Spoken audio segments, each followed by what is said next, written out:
अस्सलामुअलैकुम वरहमतुल्लाहि वबरकातुहू। अज़ीज़ दोस्तों, साथियों, मैं मोहम्मद शहज़ाद ख़ान आप तमाम ही का अपने चैनल एस के एडिविज़न में खैर मकदम करता हूँ। आप तमाम ही का तहे दिल से इस्तक़बाल करता हूँ। उम्मीद करता हूँ आप तमाम ही खैर आफियत से होंगे और खुश व खुर्रम ज़िंदगी गुजार रहे होंगे। दोस्तों, पेपर्स आप देख चुके हैं। शिफ्ट 1, 2, 3, 4 शिफ्ट में पेपर जारी हुए हैं और चारों ही शिफ्ट में लैंग्वेज 1 और लैंग्वेज 2 में उर्दू सभी के थी। अब जिस स्टूडेंट के जिस कैंडिडेट के जो भी लैंग्वेज जहाँ पर मैच होती है वो उस को अपने हिसाब से मिला सकता है। आज जो हम आपके सामने वीडियो लेकर आए हैं दोस्तों, ये 24 जुलाई को जो संडे को जो पेपर हुआ है उसमें दूसरा यानी चौथी जो आपकी पारी है उसमें द्वितीय भाषा सेकंड लैंग्वेज जिन स्टूडेंट ने कैंडिडेट ने चूज़ की थी उर्दू की, ये उसकी आंसर की है। अगर आपसे मैच होती है, अगर आपने चौथी पारी में अगर आपका पेपर हुआ है और अगर आपने चौथी पारी में लेवल सेकंड में लैंग्वेज सेकंड अगर आपने उर्दू चुनी है तो ये वीडियो आपके लिए बहुत कारआमद होने वाला है। बहुत ही ज़्यादा थोड़ा वक्त लग गया है वीडियोस को लाने में, ये बात मैं जानता हूँ, लेकिन कोशिश की गई है कि आपको जो जवाब मिले हैं बहुत ही ज़्यादा ऑथेंटिक आपको जवाब दिए जाएं, ताकि आप फिर किसी क्यूरी में ना रहें कि सर आपने ये बताया था और बाद में बोर्ड ने ऐसा मान लिया है, RPSC ने ऐसा माना है, आपने ये बता दिया, तो आप किस तरह की कोई कन्फ्यूजन ना रहे, इसलिए इसमें थोड़ा टाइम लग गया है। बहरहाल बातों का सिलसिला यहीं ख़त्म करते हैं। बस चाहता हूँ कि आप सभी के 30 में से 30 सवाल बेहतर हों। मैंने भी बहुत मेहनत की थी आपको कंटेंट प्रोवाइड करने की, अपनी तरफ से बेहतर वीडियोस अपलोड करने की, और उम्मीद करता हूँ उन वीडियो से आपको बहुत फ़ायदा भी हुआ होगा। और उम्मीद करता हूँ कि 30 में से 30 सवाल सही होने के बाद ये भी उम्मीद करता हूँ कि आपको रीट पात्रता परीक्षा आपकी क्लियर होने के बाद आप थर्ड ग्रेड के एग्ज़ाम में आप दे पाएँ। और ये भी उम्मीद करता हूँ कि थर्ड ग्रेड के एग्ज़ाम तक आप इस चैनल से जुड़े रहेंगे, और ये भी उम्मीद करता हूँ कि आप इस चैनल को हमेशा इसी तरह प्यार देते रहेंगे जैसा आपने अब तक दिया है। तो दोस्तों, आप तमाम ही का शुक्रिया क्योंकि आप इस चैनल पर आए, आपने चैनल को सर्च किया और इस वीडियो को आप देख रहे हैं। उम्मीद करता हूं आप तमाम ही का पेपर बहुत अच्छा गया होगा। चलिए बारी बारी अपने सवालों को मिला लीजिए कि कहां पर कैसी क्या गलतियां आपसे रही है और कहां पर आपके सवालात सही हुए हैं। आज का जो हमारा पेपर है दोस्तों, ये है 24 जुलाई को होने वाला पेपर 4th शिफ्ट में लैंग्वेज सेकेंड। जिन बच्चों ने बाप थर्ड ज़बान सेकंड उर्दू को चुना था, ये उसकी आंसर की है। देखिए, इस सेक्शन में 30 सवालात दिए गए हैं। तमाम सवालात के जवाब ज़रूरी हैं। हर सवाल के 4 हिस्सों में से एक सही जवाब की निशानदेही कीजिए। सवाल नंबर आपके 61 क्या था? माजी मुतलक की मिसाल है। सलीम ने खाना खाया, सलीम ने ख़त लिख दिया था, अहमद ने खाना खा लिया होगा या अहमद आया होगा। माजी मुतलक यानी सामान्य भूतकाल। इसका सही आंसर क्या है दोस्तों? ए है। क्या है? ए है। ये इसका क्या है? सही आंसर है। सलीम ने खाना खाया। सवाल नंबर 62, मेरा दोस्त सिपाही है। ये जुमला है इस्तिफामिया, फिजाइया, बयानिया या अम्र। सही जवाब क्या है दोस्तों इसका सही जवाब है बयानिया। क्या है? बयानिया। इस्तिफामिया का मतलब होता है क्वेश्चन मार्क। फिजाइया का मतलब होता है इसमें कोई एक्सप्लेनेशन मार्क या कोई हैरत व ताज्जुब की बात की गई हो। अम्र का अंदर होता है कोई चीज़ का ऑर्डर दिया गया हो। ये सिर्फ बयानिया है, सिंपल सा जुमला है। सवाल नंबर 63, माजी बईद की मिसाल है। बईद यानी पूर्ण भूतकाल, पुराने बात की बात है। राशिद ने कपड़े सिए, रशीद ने खत लिख दिया था, राशिद आया होगा, तुम आते तो इनाम पाते। इसका सही जवाब क्या है दोस्तों? सही जवाब है दोस्तों बी। क्या है इसका? बी। रशीद ने खत लिख दिया था। ये माजी बईद की बात है, पुरानी बात है। सवाल नंबर 264,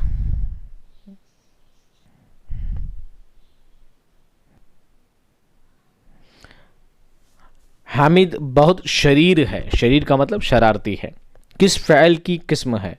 फ़ैल मुतअद्दी, फ़ैल नाक़िस, फ़ैल लाजिम या इनमें से कोई नहीं। फ़ैल लाजिम में क्या होता है, एक मुब्तदा होता है, ख़बर होता है? नहीं। फ़ैल लाजिम में एक फ़ाइल होता है, एक मफ़ूल होता है, दोनों मिलकर बात को क्या कर देते हैं, मुकम्मल कर देते हैं। फ़ैल मुतअद्दी में फ़ाइल भी होता है, फ़ाइल भी होता है और मफ़ऊल भी होता है। जबकि फ़ैल नाक़िस में क्या होता है दोस्तों, बात आधी अधूरी होती है, यानी एक मुब्तदा होता है, एक ख़बर होती है, उसमें कोई मफ़ऊल नहीं होता और बात क्या होती है, अधूरी होती है, कोई काम होना भी नहीं पाया जाता। इसलिए का सही जवाब क्या होगा दोस्तों, सी। क्या होगा, सी। सवाल नंबर 65, ज़ेल में सिफ़त निस्बती की मिसाल है। हालांकि सभी वीडियो आपको ऑलरेडी करवा चुके हैं, अगर आपने ढंग से वीडियोस को देखा होगा तो इंशाल्लाह उम्मीद करता हूँ आपने कोई भी सवाल गलत नहीं किया होगा। ज़ेल में सिफ़त निस्बती है, इलाहाबादी, मीठा आम, वो दो कलम या वो लड़का। निस्बत से, किसी चीज़ की निस्बत से जो लफ्ज़ बनता है, इलाहाबाद से क्या बना है दोस्तों, इलाहाबादी। इलाहाबाद से क्या बना है, इलाहाबादी। ये इसका क्या है दोस्तों, सही जवाब है। चलिए सवाल नंबर 66, ज़मीर गायब की मिसाल है। मैं, तुम, वो, ये।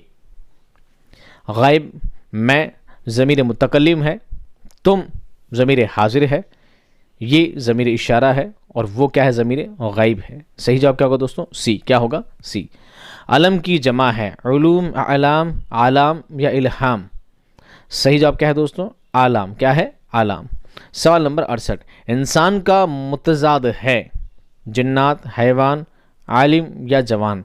इसमें बहुत बच्चों को कन्फ्यूजन नहीं होगी। इंसान का मुतज़ाद हैवान होता है। अगर आपने मुतज़ाद वाला टॉपिक मेरा देखा होगा तो उम्मीद करता हूँ दोस्तों आपने सवाल बिल्कुल गलत नहीं किया होगा। सवाल नंबर 69, ईंट से ईंट बजाना मुहावरे का मतलब है, नुक्ताचीनी करना, परेशान होना, झगड़ा करना या तबाह कर देना। सही जवाब है दोस्तों इसका तबाह कर देना। क्या होता है, तबाह कर देना।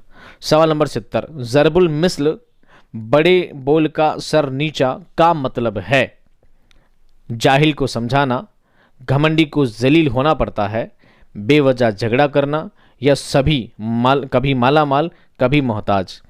बड़े बोल का सर नीचा, इसका मतलब क्या होता है दोस्तों, घमंडी का जलील होना, घमंडी को जलील होना पड़ता है, इसलिए बड़ा बोल बोलने वाला कभी हमेशा क्या होता है, उसका सर नीचा होता है। सवाल नंबर 71, बुलंद ख़्वानी के मकासद हैं। बुलंद ख़्वानी सस्वरवाचन या आदर्शवाचन, इसके उद्देश्य क्या हैं, सेहत तलफ़ुज़, रवानी, औक़ाफ़ या मज़कूरा सभी। सही जवाब क्या है दोस्तों, मज़कूरा सभी। जब बुलंद ख़्वानी की जाती है, आदर्शवाचन किया जाता है तो ये मकसद रखा जाता है कि बच्चा सही तलफ़ुज़ के साथ लफ्ज़ अदा करे, रवानी के साथ एक फ़्लो के साथ बच्चा पढ़े, और औक़ाफ़ यानी कहाँ पर वक्फ़ा है, कहाँ पर कितना ठहरना है, बच्चा इन चीज़ों को समझे, उसमें शऊर पैदा हो। सवाल नंबर 72, ख़तकशी और टेढ़ी सीधी लकीरें खिंचवा के हुरूफ लिखने का तरीका किसकी ईजाद है, पिस्तालोजी की, हर्बर्ट की, अरस्तु की या रशीद हक ख़ान की। सही जवाब क्या है दोस्तों, पिस्तालोजी का तरीका क्या था, आड़ी टेढ़ी तिरछी लकीरें खिंचवा कर, दायरे बनवा कर लफ्ज़ बनाना, हुरूफ को बनाना सिखाया जाता था, ये पिस्तालोजी तरीका कहलाता था। सवाल नंबर 73, वो महरक़ात जो फ़र्द की अपनी शख्सियत से पैदा होते हैं और ज़्यादा बेहतर तरीके से तालीमी मकासद को पूरा करते हैं, क्या कहलाते हैं, दाखिली महरक़ात, ख़ारजी महरक़ात, समाजी महरक़ात या सियासी महरक़ात। समाजी और सियासी तो बिल्कुल नहीं होगा, समाजी यानी समाज से, सियासी नहीं राजनीति से। इंसान की जब खुद की लाइफ की बात आती है तो वहाँ पर समाज और सियासत का उससे कोई लेना देना नहीं है। बात जब इंडिविजुअल खुद की जाए तो महरक़ात किसकी पूछी जा रही है, जिससे इंसान खुद अपनी शख्सियत को, अपनी पर्सनालिटी को डेवलप करता है, उसकी बात की जाती है। किस में आती है दोस्तों, दाखिली महरक़ात में वो बातें आती है। और ख़ारिजी महरक़ात में कौन सी चीज़ आती है, स्कूल में, दूसरे कामों में, एटमॉस्फेयर में, एनवायरनमेंट की बात जब की जाती है वो ख़ारिजी महरक़ात कहलाते हैं। सवाल नंबर 74, तदरीस के माउन समई अशिया में से है, क्या है, किताब, ब्लैक बोर्ड, चार्ट या रेडियो। एक होता है समई, एक होता है बसरी। समई का मतलब सुनने वाला, बसरी का मतलब देखने वाला, और समई और बसरी का मतलब जिसको देख भी सुनते हैं और सुन भी सकते हैं। तो यहाँ पर किताब को पढ़ सकते हैं, चार्ट को पढ़ सकते हैं, ब्लैक बोर्ड को भी पढ़ सकते हैं, ये सभी चीज़ें देखने के काम में आती है, लेकिन इससे सुना जाता है वो क्या है, रेडियो। इसलिए समई आलात क्या होंगे, रेडियो होंगे। सवाल नंबर 75, गोयाई के नुक्स हैं, हकलाना, तुतलाना, गलत तलफ़ुज़ अदा करना या मज़कूरा सभी? आराम से सोच लीजिए। इस सवाल का जवाब मैं आपको वीडियो के आखिर में बताऊंगा, और अगर आप जानते हैं तो आप वीडियो कमेंट में बताएं, मैं आपको लास्ट में बताता हूं। सवाल नंबर 76, तदरीस का मरकज़ क्या है? तदरीस यानी शिक्षण, मरकज़ यानी केंद्र। शिक्षण का केंद्र क्या है? मुअल्लिम, दरसी किताब, स्कूल या इनमें से कोई नहीं? बताया था दोस्तों डी, इनमें से कोई नहीं। हाँ, बिल्कुल सही जवाब है।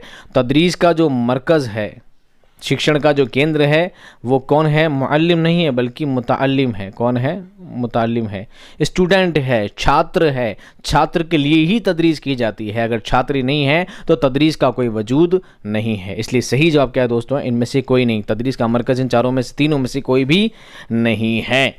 सवाल नंबर 77, झील शहर में कौन सी सनअत है? हो रहा है हाय मेरा मातमे तृष्णा भी, रो रहा है खुद ब खुद शीशे से मिलकर जाम भी। एक शेर है, आपको बताना है इसमें कौन सी सनअत का इस्तेमाल किया गया है। उसने तालील, तलमीह, मुबालगा या इनमें से कोई नहीं? तो हम पहले काटेंगे इनमें से कोई नहीं।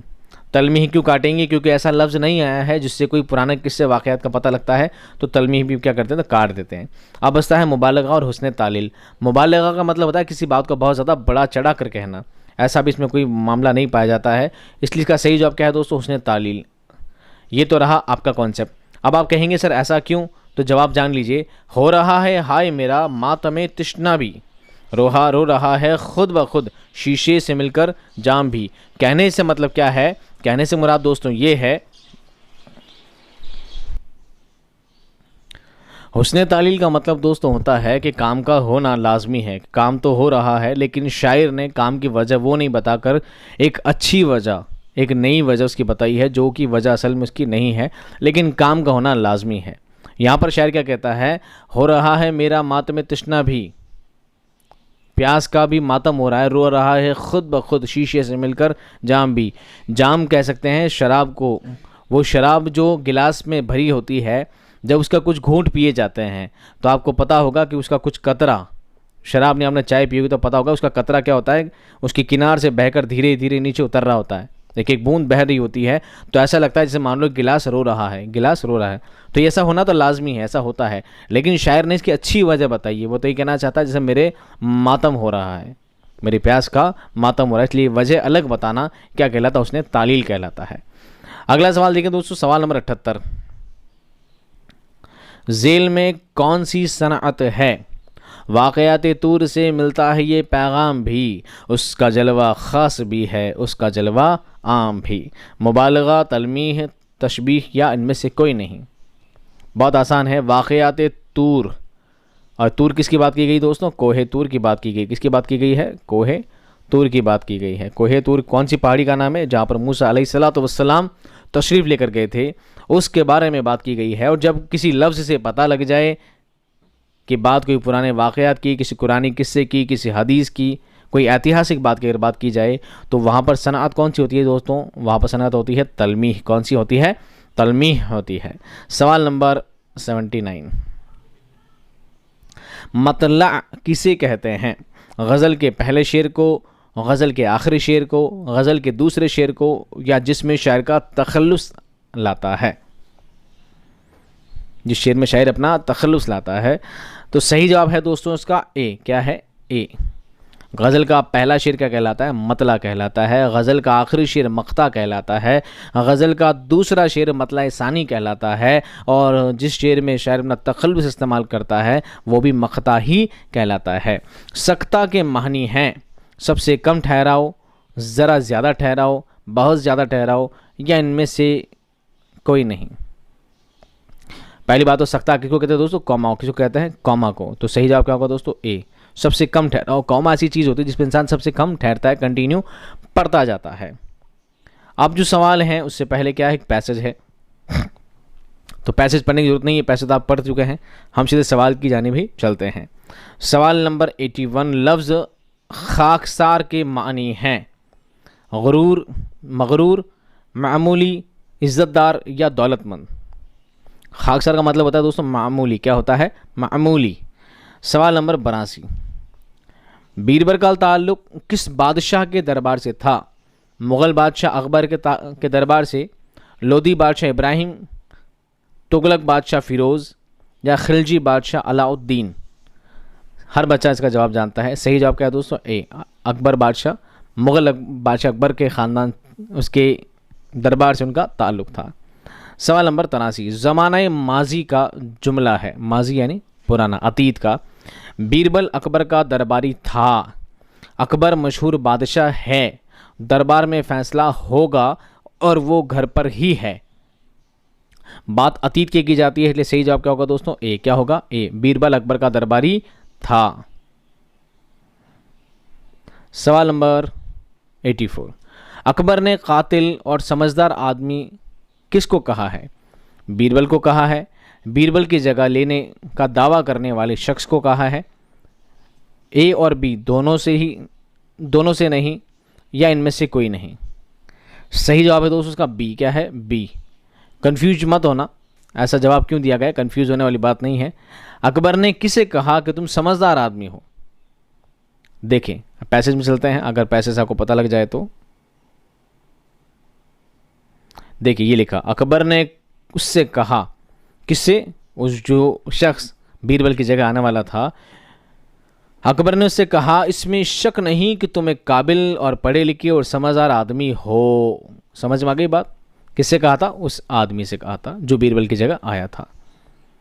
सवाल नंबर 85, अक्लमंद, फरासत, हाजिर जवाबी का इम्तहान भी हो जाएगा, ये बात किसने कही? अकबर ने, बीरबल की जगह लेने वाले उस शख्स ने, या उनमें से कोई नहीं?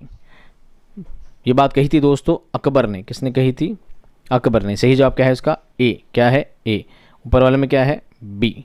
सवाल नंबर 86, जेल में से इसमें मारिफा बताएं। मारिफा कैसे कहते हैं? मारिफा बना है इसमें ख़ास, और इसमें नकरा को क्या बोलते हैं? इसमें आम। इसमें ख़ास कौन है? आदमी ख़ास है, मुर्गा ख़ास है, घोड़ा ख़ास है, या गालिब ख़ास है? बिल्कुल आसान जवाब है, गालिब इसमें ख़ास है, बाकी सब लोग ख़ास नहीं हैं। और गालिब स्पेशल नाम लिया गया है, गालिब एक तखल्लुस है, और तखल्लुस इसमें मारिफा के ज़िमन में आता है। सवाल नंबर 87, उर्दू की किस सिन्फ में रदीफ़ और काफ़िया की पाबंदी ज़रूरी है? बहुत कन्फ्यूजेबल सवाल था ये, और बहुत आसान भी था। आज़ाद नज़्म में, मुअर्रा नज़्म में, गज़ल में, या नसरी नज़्म में? गज़ल के 4 ही पैटर्न होते हैं, गज़ल के 4 ही प्रकार होते हैं। गज़ल को 4 ही भागों में, 4 ही हिस्सों में तकसीम किया जाता है, आज़ाद नज़्म, मुअर्रा नज़्म और नसरी नज़्म। तो बताओ पहला कौन सा होता है? पहला होता है पाबंद नज़्म। कौन सी होती है दोस्तों? पाबंद नज़्म। ठीक है, कौन सी होती है? पाबंद नज़्म होती है। तो यहाँ पर पाबंद नज़्म तो आपको दिया ही नहीं गया, पाबंद नज़्म हटा दिया। आज़ाद नज़्म में रदीफ़ काफ़ी की ज़रूरत नहीं होती, मुअर्रा नज़्म में भी नहीं होती, और नसरी नज़्म में भी नहीं होती। तो बचता कौन सा है? गज़ल में। गज़ल में रदीफ़ काफ़ी की पाबंदी होती है, तभी वो गज़ल कहलाती है। सही जवाब होगा दोस्तों सी। सवाल नंबर 88, नज़्म जुगनू के शायर हैं सिकंदर अली वजद, अल्ताफ़ हुसैन हाली, बरकत अली फ़िराक, या अख्तर शीरानी? इसका सही जवाब है दोस्तों ए, सिकंदर अली वजद। सवाल नंबर 89, जेल में फ़ैल मुतअद्दी है, खाना खाया, हामिद गया, अकबर ने ख़त लिखा, या इनमें से कोई नहीं? फ़ैल की 3 किस्म होती है, फ़ैल लाजिम, फ़ैल नाक़िस और फ़ैल मुतअद्दी। फ़ैल मुतअद्दी, फ़ैल लाजिम में एक फ़ैल होता है, एक फ़ाइल होता है। फ़ैल नाक़िस में एक मुब्तदा, एक खबर होती है। और फ़ैल मुतअद्दी में फ़ैल भी होता है, फ़ाइल भी होता है, और मफ़ूल भी होता है। यहाँ पर अकबर जो है वो फ़ाइल है, ख़त जो है वो मफ़ऊल है, लिखा जो है वो फ़ैल है। इसका मतलब सी क्या होगा? फ़ैल मुतअद्दी होगा। सवाल नंबर 90, फ़ैल की कितनी अक़साम है? यहाँ पर 1 को हटा दिया जाए, 4 को हटा दिया जाए, बचता है 2 और 3। कहने को तो दोनों ही सवाल सही हैं, दोनों ही के जवाब क्या हो सकते हैं? सही हो सकते हैं, क्योंकि पूछा नहीं गया कि फ़ैल किसके एतबार से, रचना के एतबार से, साख्त के एतबार से, बनावट के लिहाज से, किसके लिहाज से। लेकिन अमूमन हम फ़ैल को 3 अक़साम में ही बांटा करते हैं, फ़ैल लाजिम, फ़ैल नाक़िस और फ़ैल मुतअद्दी। यही इसका क्या होगा दोस्तों? सही जवाब होगा। फ़ैल मारूफ, फ़ैल मजहूल अगर फ़ाइल के लिहाज से पूछते तो जवाब इसका अलग हो सकता था, और हम नॉर्मली इसको 3 हिस्सों में ही बांटा करते हैं। उम्मीद करता हूँ दोस्तों आपको वीडियो समझ में आ गया होगा। तो चलिए, पेपर तो आपका ख़त्म हो चुका है, लेकिन एक सवाल जो मैं पीछे छोड़ चुका था, सवाल नंबर 75, गोयाई के नुक्स हैं। गोयाई मतलब दोस्तों होता है स्पीकिंग। क्या होता है? Speaking skills. गोया मतलब क्या होता है? स्पीकिंग स्किल्स, बोलने की कला, बोलने की जो महारत है। बोलने की महारत में जब बच्चे में कमी आएगी तो उसमें क्या कमियां हो सकती है? हकलाना, तुतलाना, गलत तलफ़ुज़ अदा करना या मज़कूरा सभी। तो देखिए, हकलाना और तुतलाना 2 बीमारियों के नाम है। यहाँ पर पूछा गया है आपसे गोयाई स्पीकिंग स्किल्स के बारे में। स्किल्स को एक इंसान डेवलप किया जा सकता है, स्किल्स को बेटर किया जा सकता है, कौशल का उद्धार किया जा सकता है, कौशल को उत्तरित किया जा सकता है, लेकिन हकलाना और तुतलाना ये बीमारियां हैं, इनका सिर्फ इलाज किया जा सकता है। तो यहाँ पर आपसे पूछ रहा है गोयाई के नुक्स क्या हैं, तो बेहतर मेरी नज़र में इसका सही जवाब होगा गलत तलफ़ुज़ अदा करना। लेकिन ज़्यादातर अगर आपने डी मज़कूरा सभी भरा है तो मैं इस जवाब को लेकर थोड़ा कंफ्यूज हूँ और मैं इसके बारे में आपको सही गाइड नहीं कर पाऊँगा। अगर आप में से किसी को इसका सही जवाब पता हो तो प्लीज़ कमेंट बॉक्स में मुझे ज़रूर बताइएगा। लेकिन उम्मीद करता हूँ कि 29 क्वेश्चंस के जो आंसर हैं वो एकदम सही, सटीक और ऑथेंटिक आपको बताए गए हैं। नेक्स्ट आंसर की आपको अगले वीडियो में प्रोवाइड कर दी जाएगी। तब तक आप खुश रहिए, आबाद रहिए, देखते रहिए SK एजुकेशन चैनल। खुदा हाफिज़।